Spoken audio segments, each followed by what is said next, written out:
السلام علیکم، کیا حال ہے سبھی سننے والوں کا؟ امید کرتے ہیں کہ آپ سب خیریت سے ہوں گے۔ اللہ پاک آپ کو اپنے حفظ و امان میں رکھے۔ آج ہم جس ٹاپک پہ بات کر رہے ہیں وہ 7 زمین 7 آسمان۔ کائنات کی وسعتوں اور آخری حدود تک پہنچنے کی جستجو میں مصروف انسان آج تک نظام کائنات کے بارے میں طرح طرح کے مفروضے اور نظریے قائم کرتا اور پھر وقت کے ساتھ انہیں تبدیل کرتا آیا ہے۔ کائنات ایک ہی ہے یا بہت سے جہان آباد ہیں؟ یہ سائنسدانوں اور فلسفیوں کے لیے ہمیشہ سے ایک بڑا سوال بنا رہا ہے۔ اس حوالے سے قرآن کریم میں واضح اشارے موجود ہیں جن سے یہ معلوم ہوتا ہے کہ دنیا صرف یہی نہیں جس میں ہم رہتے ہیں، بلکہ زمان و مکان کی اور بھی دنیا آباد ہے۔ اس حوالے سے آج سائنسدان اس تھیوری کو سچ ثابت کرنے کی کوشش کر رہے ہیں کہ کیا ہماری دنیا کے سوا اور بھی دنیا آباد ہے اور کیا وہاں بھی ہمارے جیسے انسان موجود ہیں۔ اللہ نے اس سوال کا جواب دیتے ہوئے اپنی مقدس کتاب میں فرمایا، اللہ وہ ہے جس نے 7 آسمان پیدا کیے اور ان کے مانند زمینیں بھی ان کے درمیان حکم نازل ہوتا ہے تاکہ تم جان لو بے شک اللہ ہر چیز پر قدرت رکھنے والا ہے۔ صحیح البخاری اور دیگر کتب احادیث میں اس آیات کے ضمن میں ایک روایت موجود ہے کہ مفسر قرآن حضرت ابن عباس کے پاس ایک شخص آیا اور اس نے سورۃ طلاق کی اس آیت کی تفسیر پوچھی۔ حضرت ابن عباس خاموش رہے۔ اس شخص نے دوبارہ اصرار کیا اور پوچھا کہ آپ اس کی وضاحت کرنے سے گریز کیوں کر رہے ہیں؟ اس پر حضرت ابن عباس نے کہا، 7 زمینوں سے مراد ہماری ہی زمین جیسی 7 اور زمینیں ہیں۔ ہر زمین پر ہمارے پیغمبر محمد صلی اللہ علیہ وسلم کی طرح ایک رسول آئے ہیں۔ حضرت آدم کی طرح وہاں پر بھی آدم، نوح کی طرح وہاں پر بھی نوح، اس طرح ابراہیم، موسیٰ اور عیسیٰ علیہ السلام کی طرح وہاں پر بھی نبی مبعوث ہوئے۔ یہ وہ سوال تھا جو آج سے 1400 سال پہلے حضرت ابن عباس سے قرآن کی اس آیت کی تفسیر کے بارے میں پوچھا گیا تھا۔ آج سائنسدان اس بات کا جواب سائنسی طریقے سے دریافت کرنے کے لیے سر جوڑ کر بیٹھے ہوئے ہیں۔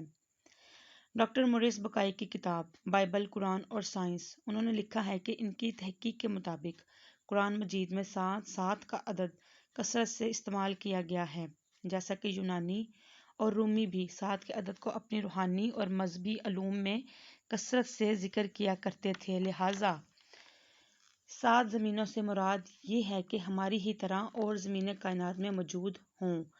انسان کی ان تک رسائی ممکن نہیں ہوئی ابھی تک۔ آج سائنس کے مطابق بے شمار دوسرے سیارے سورج کی طرح بے شمار دوسرے سیارے اس کائنات میں بکھرے پڑے ہیں اور ہمارا نظام شمسی اس پوری دنیا کائنات کا ایک چھوٹا سا ٹکڑا بھی نہیں ہے۔ دراصل ساحل سمندر پر ریت کے ذرات کم ہیں، مگر کائنات میں پلانٹس یعنی سیارے اور سورج وغیرہ اس سے کہیں زیادہ ہیں۔ لیکن قرآن مجید کی اس آیت کے بارے میں بات کریں تو علماء کے درمیان مختلف آراء پائی جاتی ہے۔ کچھ علماء کا خیال ہے کہ اس سے مراد 7 مختلف زمین اور آسمان ہیں، اور کچھ کی رائے یہ ہے کہ 7 کائنات ایک دوسرے کی ہم شکل ہیں، یعنی اگر اسلم نامی ایک شخص یہاں موجود ہے تو وہ مزید 6 زمینوں پر بھی موجود ہوگا۔ صوفیہ کرام کے یہاں بھی 7 زمینوں، 7 آسمانوں اور 7 آدم ہوا کا تصور بھی ملتا ہے۔ لہٰذا مشہور صوفی بزرگ شیخ ابن عربی کے متعلق ایک مشہور واقعہ نقل ہوا ہے۔ شیخ ابن عربی فرماتے ہیں کہ میں نے ایک مرتبہ ایک ایسی قوم کے ساتھ بیت اللہ کا طواف کیا کہ جن کو میں نہیں جانتا تھا۔ ان میں سے ایک نے مجھ سے کہا کہ کیا تم مجھے جانتے ہو؟ میں نے کہا نہیں۔ اس نے کہا کہ میں تمہارے اولین اجداد میں سے ہوں۔ میں نے کہا تمہیں مرے ہوئے کتنا عرصہ گزر چکا ہے؟ اس نے کہا 40,000 سے بھی زیادہ۔ کہا کیا تم آدم کو اتنا زمانہ تو نہیں ہوا گزرے ہوئے؟ تم کون سے آدم کی بات کر رہے ہو؟ کیا تم اس آدم کی بات کر رہے ہو جو تم سے قریب ہے یا کسی اور آدم کی بات کر رہے ہو؟ لہٰذا شیخ ابن عربی فرماتے ہیں کہ جب میں نے اس کی یہ بات سنی تو مجھے وہ حدیث یاد آ گئی، اس کائنات میں 7 زمین، 7 آسمان اور ہر زمین پر آدم ہوا بھیجے گئے ہیں۔ اہل حکمت نے 7 آسمانوں اور ان کی خصوصیات کو کچھ یوں ذکر کیا ہے کہ زمین سے آسمانی دنیا کی اور ایک آسمان سے دوسرے آسمان کی مسافت 500 سال کی دوری پر ہے، اور اسی طرح ہر آسمان کا اپنا حجم یعنی والیوم ہے۔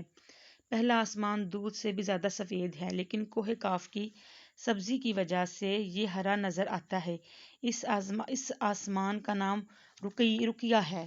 دوسرے آسمان کا نام فدوم یا ماعون ہے، اور وہ ایسے لوہے کا بنا ہے جس سے روشنی کی شعاعیں پھوٹتی ہیں۔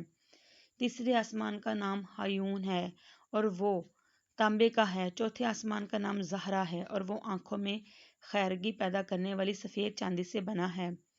ساتویں آسمان کا نام لابیا یا دامیا ہے اور وہ سرخ یاقوت سے بنا ہے اور اسی میں بیت المعمور ہے۔ اسی طرح نبی کریم حضرت محمد صلی اللہ علیہ وسلم کا سفر معراج اس بات کا واضح ترین ثبوت ہے کہ حضور نے براق پر سفر کرتے ہوئے جبرائیل علیہ السلام کے ساتھ تمام آسمانی راستوں کو پار کیا، جس کے اندر 7 آسمان بھی شامل تھے۔ نبی کریم صلی اللہ علیہ وسلم نے تمام آسمانوں میں پیغمبروں اور رسولوں سے ملاقات کی، جبکہ 7 زمینوں اور آسمانوں کی مثال ملٹی وائرس کی شکل میں دی جا سکتی ہے۔ دراصل ہماری زمین میں کچھ جاندار ایسے ہیں جنہیں ہم اپنی آنکھوں سے دیکھ سکتے ہیں، مثلاً چوپاہے جانور، رینگنے والی مخلوق اور چرند پرند جو ہمارے ساتھ اسی زمین پر زندگی گزارتے ہیں، جبکہ کچھ جاندار ایسے ہیں جو ہماری نظروں سے بھی اوجھل ہیں، مثلاً خوردبین مخلوق، وائرس، بیکٹیریا وغیرہ جنہیں ہم اپنی آنکھوں سے نہیں دیکھ سکتے۔ بالکل اسی طرح فرشتے اور جنات بھی ہیں جنہیں ہم نہیں دیکھ سکتے کیونکہ ان کا وجود ایک دوسرے ڈائمینشن میں ہے۔ اس نظریے کو ملٹی ورس نظریے کا نام دیا جاتا ہے۔ حدیث مبارکہ کے مطابق پہلے آسمان کی نسبت دوسرا آسمان اتنا بڑا ہے جیسے کسی صحرا کے درمیان ایک انگوٹھی موجود ہو۔ اسی طرح 7 آسمان ایک دوسرے سے بہت بڑے اور وسیع ہیں۔